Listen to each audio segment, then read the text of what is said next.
هر روز نو برای ما هدیه است از جانب الله که در زمین زندگی خود یک دانه مهر و محبت، خیر و سخاوت، عموما یک دانه خوبی کاشته باشیم. حافظ بزرگم در این مورد میگوید که دوره دنیایی را سر به سر میبینی تو، گردش ایام را هر سحر میبینی تو. هر سحر بر وقت خیز و کمی هم باشد خیرت بر کسب کن، روزی خوش را از خدای معتبر میبینی تو. گر رنجانی دل را در دوام زندگی، آن دل رنجانده را از دیگر میبینی تو.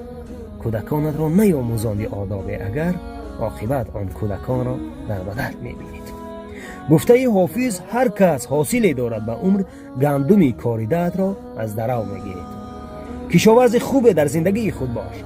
پس در این روز نو، در این صبح نو، در این نفسهای نو، در این زندگی نو، با بسم الله الها تیز کن تیغی زبانت را، با رحمان و رحیم نصرت کلید گردان دهانت.